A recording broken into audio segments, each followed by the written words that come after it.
Welcome, everyone. My name is Dot Porter, and I am a curator in the Schoenberg Institute for Manuscript Studies in the Kislak Center for Special Collections, Rare Books, and Manuscripts in the University of Pennsylvania Libraries.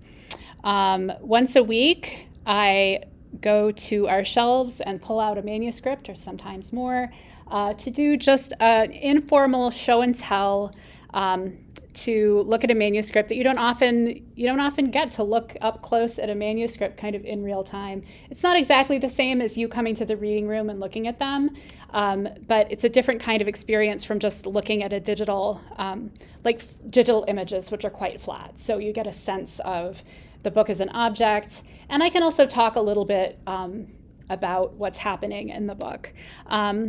Today's manuscript is shelfmark LJS 394.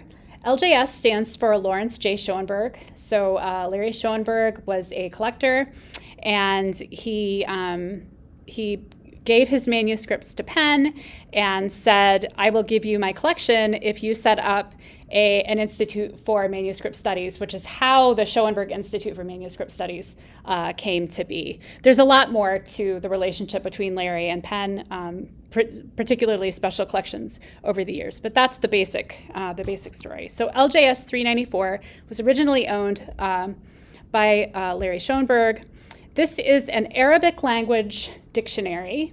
It is one of a set, so this is not an entire Arabic language dictionary, and everything that I have read about this manuscript says that given the amount of the text that's in this book, there were probably 2 other volumes in this set. So this would have been a 3-volume set, they think. So this is a text that is well known. Like a lot of the manuscripts in our collection, this is a text that was copied, many times over time, and so we know what the other text would have been that's here. So I just opened this up so you can kind of have a look at the first, not even the first page, but the inside. So the dictionary was written in the 10th century, and it was written by Ismail ibn Hamad Jawahari, I think is how his name was pronounced. He died around 1003 in the Western calendar. That's his death date. So he was writing in the 10th century. This manuscript, however, is later. It was written in the 14th century, we think, probably, in Egypt or Syria. So that's where it was copied, and I believe that is where he lived, although there is some Persian influence that is mentioned in some of the things that I looked at. So we can maybe talk about that too. Now, again, I don't speak Arabic or read Arabic, so this is not my expertise. If there's anyone here who wants to who knows more than I do and sees something interesting and wants to say something, please feel free to unmute yourself and speak up. I am recording the Zoom call for that purpose. So this inside, we're actually going to start with the paste down on the inside cover. So this is later than the main text, and it's just kind of interesting because it has apparently medical remedies, and they're written in Arabic and in Persian. And so this is a great example of something that we see in a lot of books where there is some kind of unrelated text that's sort of been added. I imagine that there was a blank page and someone thought, I have these things I want to write down. Here's a blank page. I'm going to write them down. And this is something you see all over the place. They were not as precious about not writing in books as we are. So let's keep moving on. And I should the binding too is a later binding. I think it's later. It says it's repaired. It's been repaired. I don't think that this is a 14th century binding.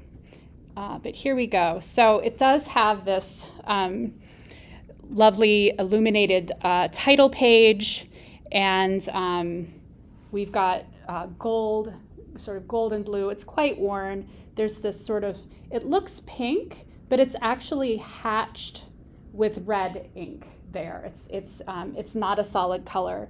That is, let me see if we can zoom in so you can see that a little better. Can I zoom in? Here we go. So there's a better look at this title page. And there are, these are former owners, these things down here are former owners' stamps. And unfortunately, they aren't legible, so we can't tell who the owners were that stamped them. But they are, they're here. And I think even on this page, there's a lot of repair work that's been done. So you can see that, I think especially up here, there's this line across the top. This is paper that was sort of pasted down to cover something that had been damaged at the top. And we'll see that particularly, I think, at the beginning of the manuscript. All right, so a dictionary of the Arabic language. This is actually the second dictionary we've looked at. So we have looked at Arabic dictionaries before. One thing that is different about these than in English or Latin or any Western language that I'm aware of, the words aren't indexed by the first letter. They are indexed by their last root letter, which I don't, again, like my understanding of the Arabic languages is not great, but there was some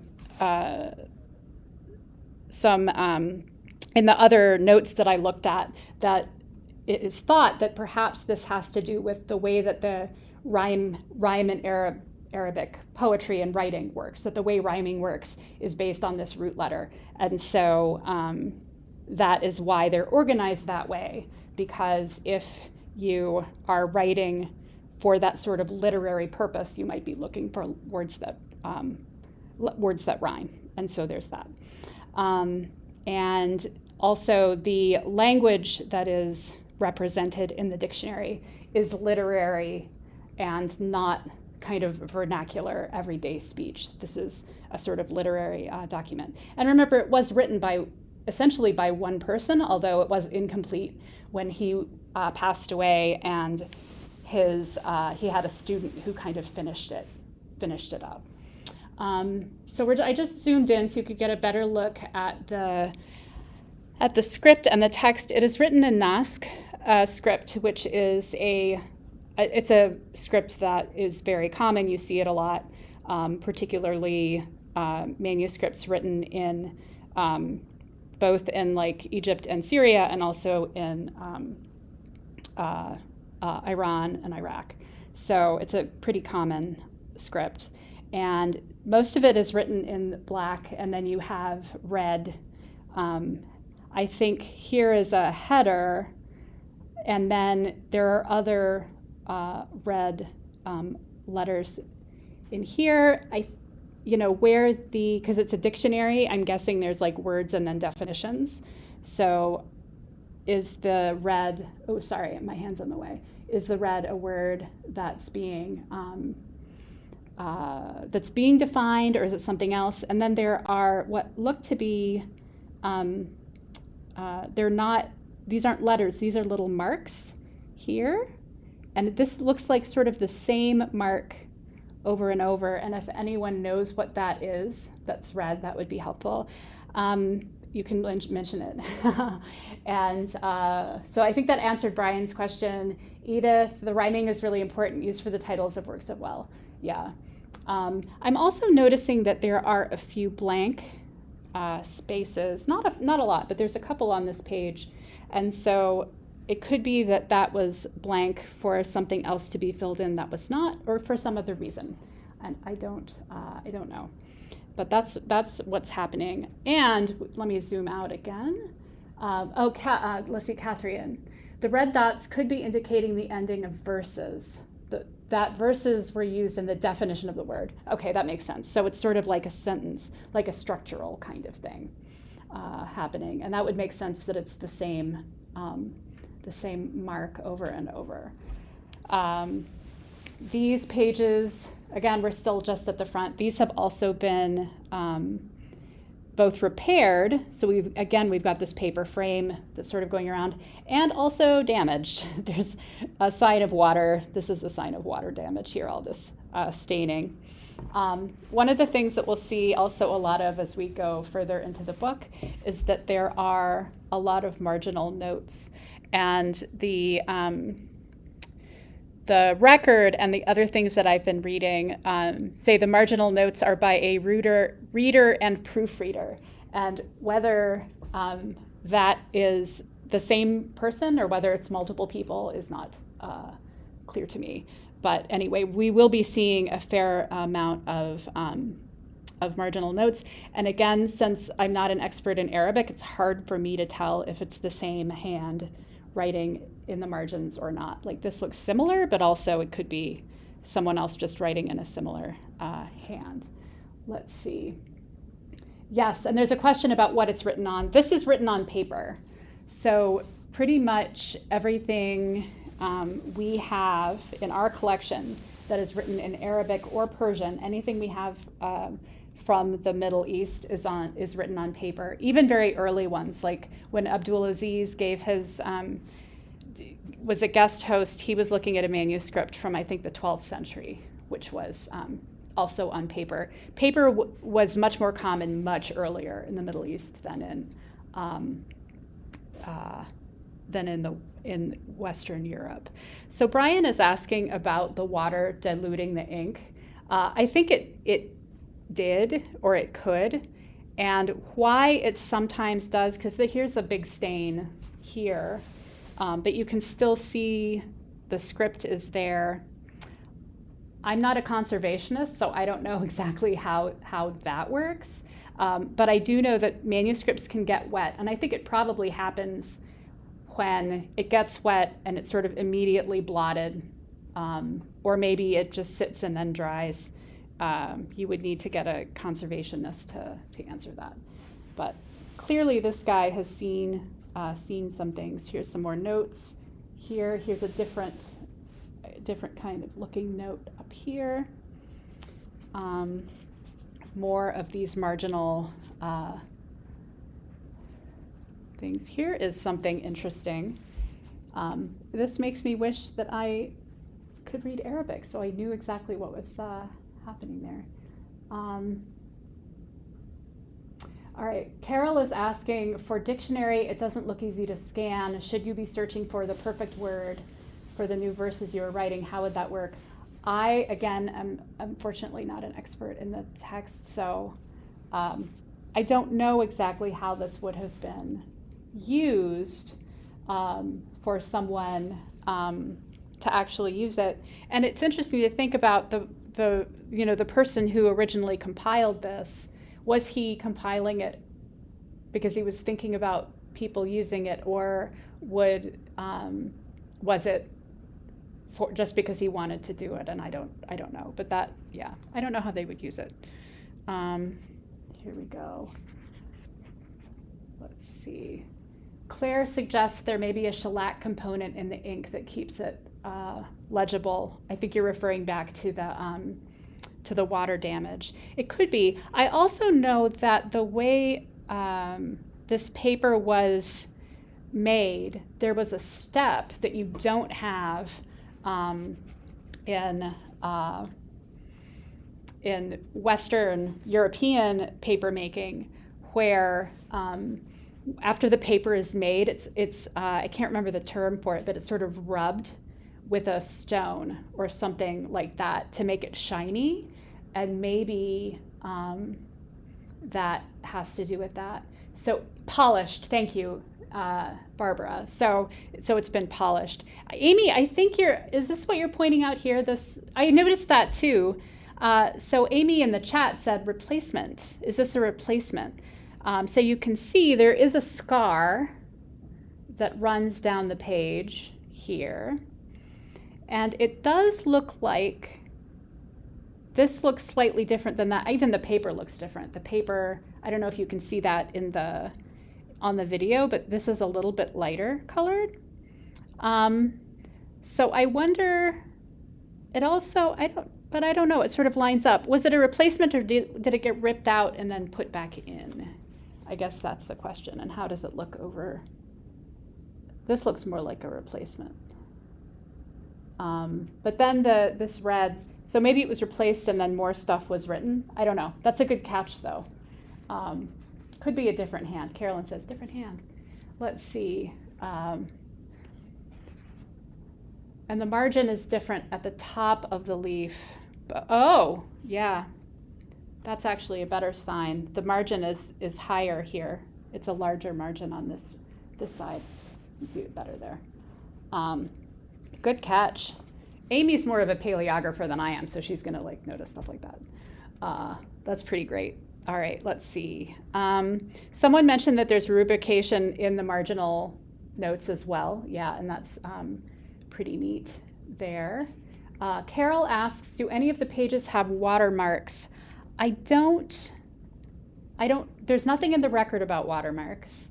I don't think paper, I don't know enough about paper. I don't think that there were watermarks in Arabic paper the same way there are in European paper. It is interesting, though, that once Europe starts making a lot of its own paper, it starts getting imported, like exported and then imported. So then you start seeing, like later, like 15th, 16th, and later, then you start seeing watermarks in Arabic books, but it's because it's imported from Europe, which is pretty cool.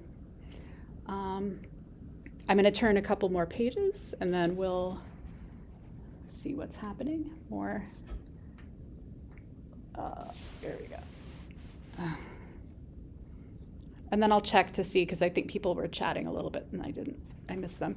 All right, we're actually past the point where we have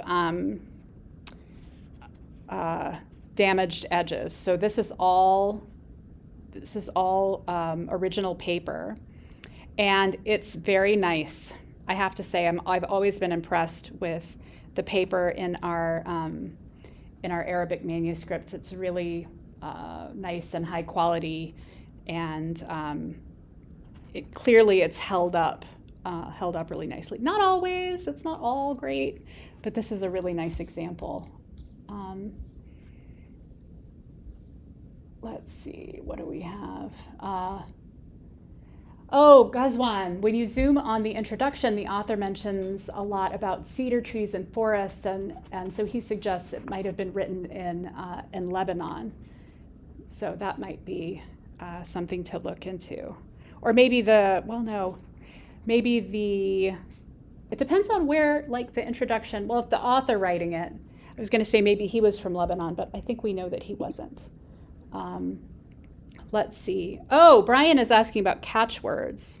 Yes, thank you for pointing that out. So if we look down here, there's these words at the end of the page. And if we look up, I don't know if you can see that. Let's zoom in so you can see it better.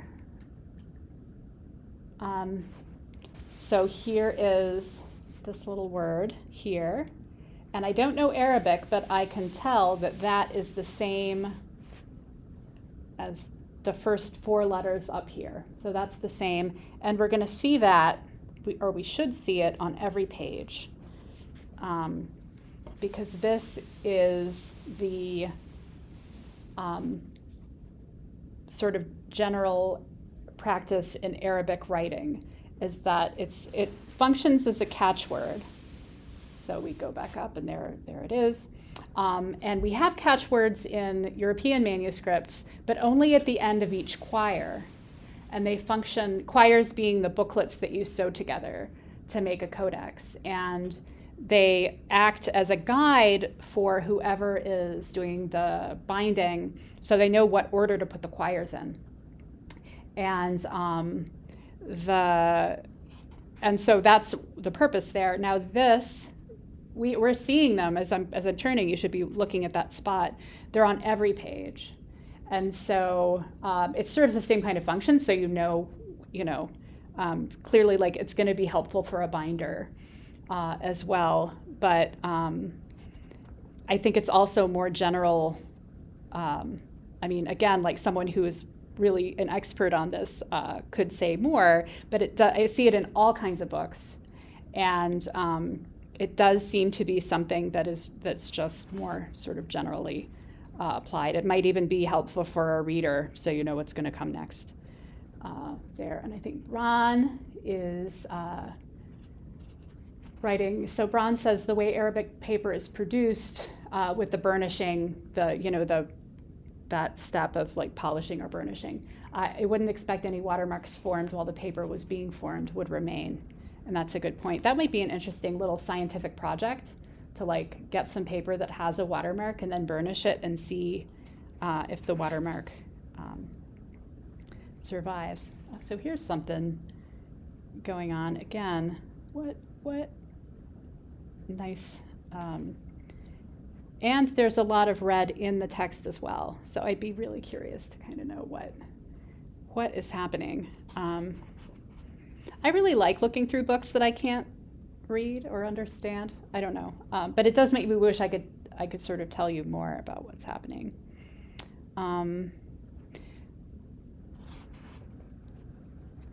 Yeah, more of these red marks in the margin. Oh, there's a lot of those. Look at that. Oh, Catherine, it seems that the words are ordered according to their first and last root letter. Oh, interesting. Okay. Because the record only says the last root letter. There. How many root letters would a word have? Is it like is there a standard number? 3. Okay. So it would have normally 3 root letters. So first and last, and then there's the middle one.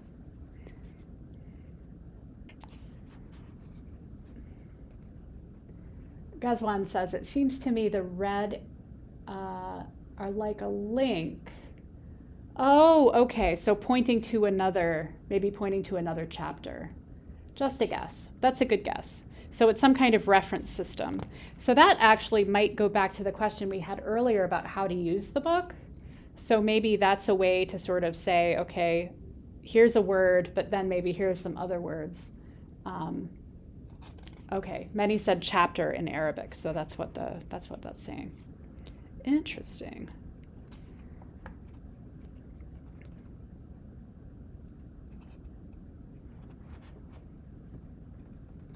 Here we go, and there's a lot. I'm even seeing now, this is going to be hard for you guys to see, but there are also notes in the gutter here. They're hard for me to see, so they're going to be hard for you to see too, which is another indication that this is not in its original binding, because it's also, oh, sorry, I just kicked that. Because it's so hard to get on into the inner that. All right. Yes. So there are these. Brian's asking about about the marginal. So I think these are what we are thinking is like pointers to, like, it's almost like a hyperlink, like a red hyperlink, which is kind of fun. But then the extended, these are like notes that a reader or a what is it that the record said? Reader and proofreader.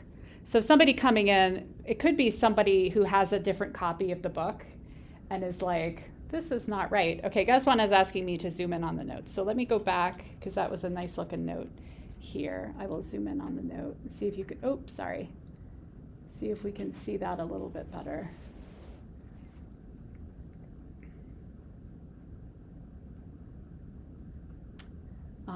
And you'll notice that a lot of the notes are written on the horizontal, and this is another really typical thing that you see in Arabic manuscripts. In fact, some glossed manuscripts where you have a whole lot of marginal notes that are planned out have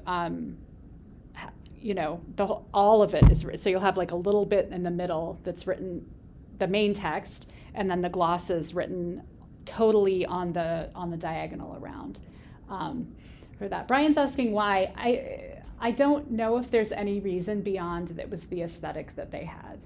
I don't know if there's a functional reason for it. It could be, it could be that you get that you can write a little bit longer if it's on the diagonal. You get a longer line. That could be it, but I don't know. Gazwan, it is written in the wrong direction to the text, and someone else pointed out that it's upside down. So this is upside down. This is on the other side. There's a note that is, I think that's all right side up. So why is it upside down on the other side? I don't know. Maybe it has to do with where the person was even sitting when they wrote it. I always try to, I always think of the people who wrote these as like fully human. And so my answer to like, why did they do that?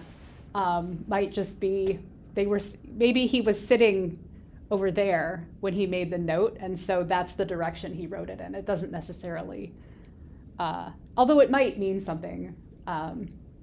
Dots should be on top. Yeah. So the dots, they should be on top, but they're down there. All right, great. Let's see. I'm just turning these pages.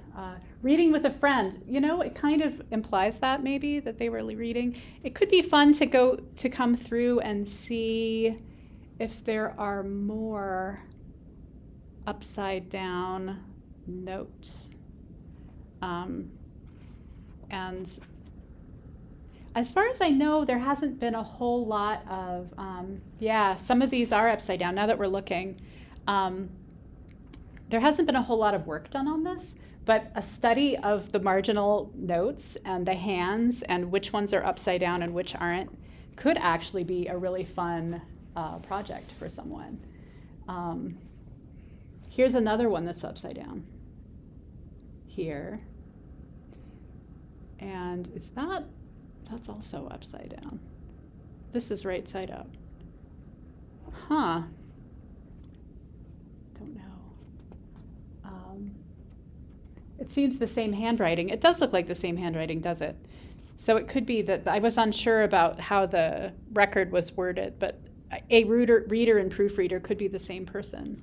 I'm also wondering if it isn't the same as the scribe, because it looks, to my eye, it looks at least very similar.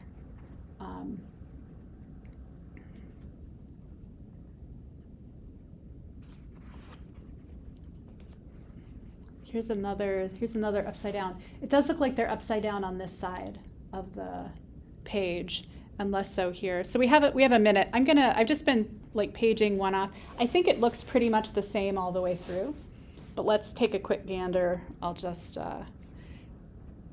come through, because sometimes, oh no, more notes. More notes. These are right side up. Are those have dots down here? No. Again, my Arabic is not strong at all. Yeah, so Brian points out there's no ruling. I've mentioned this before, but the way that people who wrote in Arabic did ruling is they had sort of a frame that would be under the paper that had string sort of along. And so that's how they were able to write straight without actually ruling the pages, which is what you do in Western Europe. You actually draw either with ink or sometimes with just blind marking on the page. And so that's good. So Gazwan, it's an interesting mystery, needs further investigation. It's digitized and online. So if you want to do a study of the notes in this manuscript, that would be great. So it's 12:31, which means it's time to say goodbye. So we just had a quick look at LJS 394. Thank you so much for coming along with me. And I appreciate each and every one of you for showing up and going through and educating me And we'll be back next week. And I hope you all have a fantastic week. And I'll see you then.